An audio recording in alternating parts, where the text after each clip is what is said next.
Bonjour, bienvenue sur notre chaîne où nous publions une grande variété d'histoires vécues, allant de témoignages personnels à des récits de groupe, en passant par des interviews. On m'appelle Angela, je suis une Béninoise de 37 ans vivant en Côte d'Ivoire. J'ai un petit garçon de 8 ans à charge. Ceci est mon histoire. Cela fait exactement 9 ans que j'ai dû sortir d'une relation à cause d'une opportunité qui s'offrait à mon fiancé Gilberte et à sa famille. L'opportunité en question était en fait que le papa de l'ex de mon Gilberte a été nommé ministre de la République. Et ma belle-mère, avec qui je m'entendais pourtant très bien, s'est retournée contre moi. Ils ne voulaient plus de moi dans leur famille.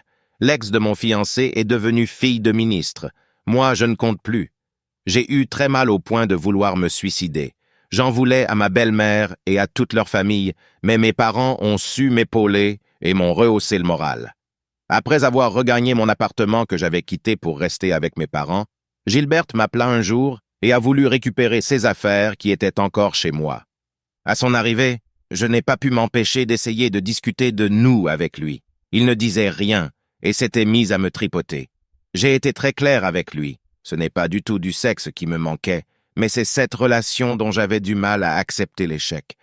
Il ne m'écoutait pas et devenait de plus en plus insistant et violent. Pour finir, il m'a violée avec beaucoup de blessures parce que je me défendais. J'étais dévasté. Non seulement j'étais la rejetée, mais en plus je suis devenue celle dont on pouvait en disposer comme on veut. Je porte plainte le soir même.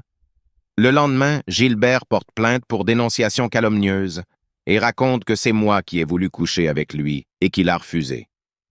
Et que c'est parce qu'il a refusé que je porte plainte contre lui. Avec l'appui de sa nouvelle fiancée qui est fille de ministre, on a failli m'enfermer. J'ai dû retirer ma plainte. C'était ahurissant. 2 semaines après, j'ai su que j'étais enceinte. J'informe mes parents qui m'ont conseillé de garder le bébé. J'avais la preuve de ce viol qui grandissait en moi. Je pouvais à nouveau porter plainte et alerter l'opinion publique et faire face, même si le violeur était le fils du président de la République. Mais mes parents m'ont déconseillé tout ça et m'ont fait voyager au Bénin pour y rester et accoucher. Mon fils est né et était la photocopie de son père. J'avoue que je n'aimais pas du tout ce garçon qui était le fruit d'une violence dans tous les sens du terme. Petit à petit, toujours grâce à mes parents, l'amour et l'instinct maternel sont là et je vois mon fils grandir en bonne santé. Retrouvez la suite de l'histoire en cliquant sur ce lien. Merci.